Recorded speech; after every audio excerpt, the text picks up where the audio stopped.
from JBS Studios in Greater New York, this is the JBS News Update with Teisha Bader. I'm Teisha Bader with the JBS News Update for Friday, October the 13th, 2017. Well, just hours after the United States announced it would withdraw from UNESCO, the United Nations Educational, Scientific, and Cultural Organization, Israel followed suit. The U.S. cited anti-Israel bias by UNESCO as among the reasons for it leaving the UN body. And last night, Israeli Prime Minister Benjamin Netanyahu directed Israel's foreign ministry to prepare Israel's withdrawal from the organization in parallel with the U.S. Netanyahu's office said UNESCO had become the, quote, theater of the absurd, and because instead of preserving history, it distorts it, referring there to a number of UNESCO resolutions against Israel, among them those that deny Israel's connection to Jerusalem.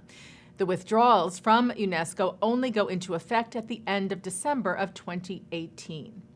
UNESCO, meanwhile, today named its new incoming Director General. Audrey Azoulay was chosen this evening by UNESCO's executive board to replace Irina Bokova when she steps down at the end of the year. Azoulay is Jewish, and assuming she is approved by UNESCO members next month, she will be UNESCO's first Jewish Director General. The 45-year-old Azoulay grew up in France and Morocco. She served as France's cultural minister under former President François Hollande, and her father served as a senior advisor to Morocco's King Mohammed VI. And she has noted her, quote, attachment to both sides of the Mediterranean as a qualification to lead the organization.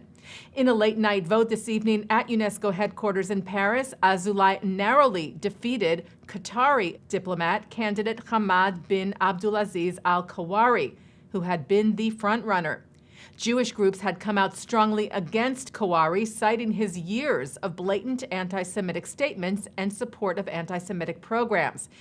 It remains to be seen whether the appointment of the first Jewish UNESCO Director General has any bearing on the recent decisions by the U.S. and Israel to withdraw from it.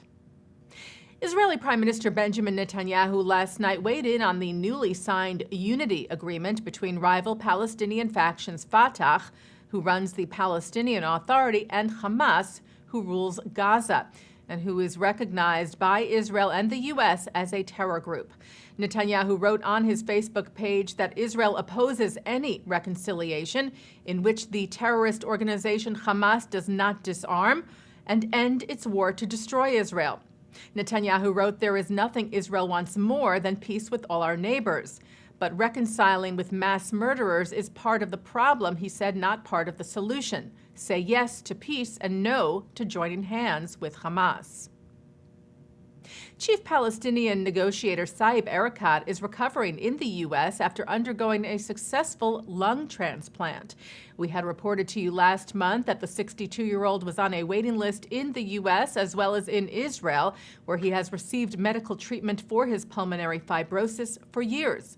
He received the transplant yesterday at the Inova Fairfax Hospital in Northern Virginia.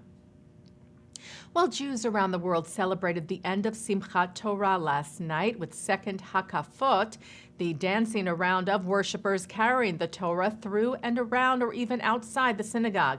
In Israel, such outdoor celebrations included those at the Western Wall in Jerusalem and in Tel Aviv's Rabin Square. And taking a look now at our programming for tonight on JBS for Friday, October the 13th, live Shabbat services are coming up at 6 o'clock from New York City's Central Synagogue. At 7:30, a performance from Pharaoh's Daughter and the Moshav Band. At 8, episode 2 of the award-winning Israeli drama A Touch Away. At 9 o'clock, it's the film Purple Lawns, which follows the interactions of two secular women and an ultra-Orthodox woman in Tel Aviv. At 10, author Anita Diamond discusses her book, The Boston Girl. And coming up right after this newscast tonight at 5:30, Rabbi Shlomo Riskin looks at this week's Torah portion. And that's the JBS News Update for Friday, October the 13th, 2017. I'm Teisha Bader. Shabbat Shalom.